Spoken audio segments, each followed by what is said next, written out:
Hello everyone. आज मैं आप लोगों के लिए लेके आया हूं question number 3 exercise 1.1 real numbers का। तो आप देखिए क्वेश्चन जो हमारे पास है वो है any army contingent of 616 members. तो एक आर्मी कंटीजेंट है हमारे पास। आप लोग मान लें कि आर्मी का एक ग्रुप है हमारे पास जिसमें 616 मेंबर्स हैं।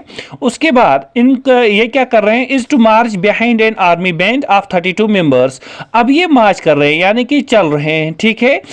ये जो 616 मेंबर्स हैं ये किन के पीछे चल रहे हैं, 32 मेंबर्स के पीछे। और ये 32 मेंबर्स किस में हैं, एक बैंड में हैं, ठीक है ना। उसके बाद बताया गया है यहां पर कि the two groups are to march in the same number of columns. यानी कि ये जो दो ग्रुप्स हमारे पास हैं, एक तो हमारे पास 616 मेंबर्स का ग्रुप और दूसरा क्या है, 32 मेंबर्स का ग्रुप। ये दोनों जो कर रहे हैं मार्च किस में है, सेम नंबर ऑफ कॉलम्स में, ठीक है ना। यानी कि नंबर ऑफ कॉलम्स दोनों में सेम है। अब देखिए नंबर ऑफ कॉलम्स क्या होते हैं, एक तो हमारे पास रोज, यानी कि इस तरह से जो लाइन्स होती है इन लाइन्स को हम बोलते हैं रोज, और ये वाली लाइन्स जो हमारे पास होती हैं इनको बोलते हैं कॉलम्स। यानी कि vertical lines are called as columns and horizontal lines are called as rows. अब इसके बाद क्या बताया गया, what is the maximum number of columns in which they can march. यानी कि मैक्सिमम नंबर ऑफ कॉलम्स आपको बताने हैं, मैक्सिमम नंबर ऑफ कॉलम्स आपको बताने हैं जिसमें ये मार्च करेंगे। एक ध्यान रखना है कि यहां पर हमारे पास नंबर ऑफ कॉलम्स दोनों ग्रुप्स में सेम होने चाहिए। सपोज मैं इस तरह से मान लेता हूं कि हमारे पास 32 मेंबर्स बैंड में हैं, ये मैंने आगे रखे, ठीक है। अब इसमें हम लोगों को ये 616 मेंबर्स इस तरह से अरेंज करने हैं कि हमारे पास कॉलम्स क्या रहे, कॉलम्स हमारे पास सेम रहे, ठीक है ना। आई होप आप लोगों को क्वेश्चन समझ में आया होगा। तो देखिए अब हमें बताना है मैक्सिमम नंबर ऑफ कॉलम्स। अब अगर आप लोग मैक्सिमम नंबर ऑफ कॉलम्स को फाइंड करेंगे तो आप लोगों को फाइंड क्या यहां पर करना होगा, एचसीएफ, ठीक है ना। एचसीएफ फाइंड करना होगा किसका, 616 का और 32 का। अब देखिए ये वाला क्वेश्चन आप दो मेथड से सॉल्व कर सकते हैं, क्योंकि इसमें बताया नहीं गया कि आप लोग यूक्लिडियन डिवीजन एल्गोरिथम से इसको सॉल्व करें। आप लोग चाहें बाय फैक्टराइजेशन भी कर सकते हैं और आप लोग चाहें तो यूक्लिडियन डिवीजन एल्गोरिथम से भी सॉल्व कर सकते हैं।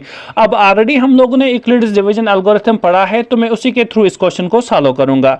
तो सॉल्यूशन में यहां पर लिखता हूं, देखिए मैं क्या लिखूंगा यहां से, to find maximum number of columns, to find maximum number of columns we have to find HCF of किसका, एक तो 616 एंड दूसरा 32 का। अब देखिए अब मैं क्या करूंगा, यहां पर यूक्लिडियन डिवीजन एल्गोरिथम यूज करूंगा।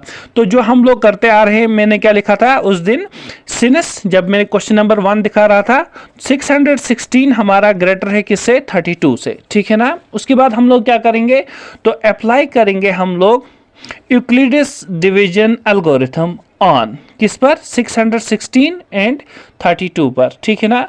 तो हमारे पास क्या आ जाएगा, वी गेट 616 इक्वल्स टू 32। तो अब हमारे पास क्या है, दो और टर्म्स आ जाएंगी, तो वो कौन कौन सी होंगी, एक तो Q और दूसरा R। तो 616 को डिवाइड कर दो किससे, 32 से। अब देखिए 32 1 जा 32, तो यहां पर हमारे पास क्या रहा, 11 में से 2 तो 9, 5 में से 3 तो 2 और ये 6 हमारा नीचे आया, तो हमारे पास बना 296, ठीक है ना। अब देखिए किससे मल्टीप्लाई करें, अगर मैं यहां पर 10 से मल्टीप्लाई करूं तो बनेगा 320, वो ज्यादा होगा तो 9 से मल्टीप्लाई करता हूं, 9 2 जा 18, ठीक है ना। 1 हमारा कैरी, 9 3 जा 27 प्लस 1 28, ठीक है। अब देखिए यहाँ पर 16 में से 8 तो 8 हमारा रहा, और उसके बाद यहाँ पर हमारे पास क्या रहा, 8 में से 8 तो 0, 2 में से 2 तो 0, तो हमारे पास रिमाइंडर 8 बचा। तो हम लोग यहाँ पर क्या लिखेंगे कि 32 को मल्टीप्लाई करना पड़ेगा 19 से, और प्लस क्या रहेगा हमारा 8, क्योंकि ऑलरेडी मैं पढ़ा चुका हूँ अगर a और b हमारे पास दो इंटीजर्स होंगे तो हम लिख सकते हैं a is equal to B Q plus r, ठीक है ना। तो इसी तरह मैंने ये वाला लिख दिया। अब इसके बाद आप लोग क्या करेंगे, इसके बाद हमारे पास अब ये 8 जो है, 8 जो हमारा है ये 0 के इक्वल नहीं है, ठीक है ना। तो देयरफॉर हम क्या करेंगे, अप्लाई करेंगे यूक्लिड्स डिवीजन एल्गोरिथम ऑन किस पर, एक तो डिवाइजर पर और दूसरा रिमाइंडर पर, एक तो डिवाइजर पर और दूसरा रिमाइंडर पर। तो डिवाइजर क्या है हमारा 32 एंड रिमाइंडर हमारा क्या है 8। अब देखिए मैं इसको ऐसे लिखता हूं 32 इक्वल्स टू 8, ठीक है ना। अब देखिए 32 को डिवाइड करेंगे 8 के साथ, तो हमारे पास अगर हम 8 का टेबल पढ़े तो यहाँ पर क्या आएगा 8 4 इज 32, वेरी गुड। तो रिमाइंडर कितना बचा 0, ठीक है ना। तो अब यहां से आप लोग देखें कि अगर मैं मल्टीप्लाई किससे करूं 4 से, तो रिमाइंडर कितना बचता है हमारा 0। तो जो ही रिमाइंडर 0 आ गया उस वक्त जो डिवाइजर होगा वो क्या होगा HCF।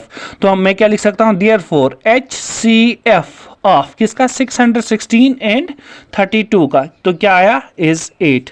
तो मैक्सिमम नंबर ऑफ कॉलम्स कितने होंगे, therefore maximum number of columns कितने होंगे हमारे पास आर 8, ठीक है ना। इन विच ये वाले जो हमारे पास मेंबर्स हैं मार्च करेंगे, ठीक है ना। आई होप आप लोगों को ये क्वेश्चन समझ में आया होगा। Thank you.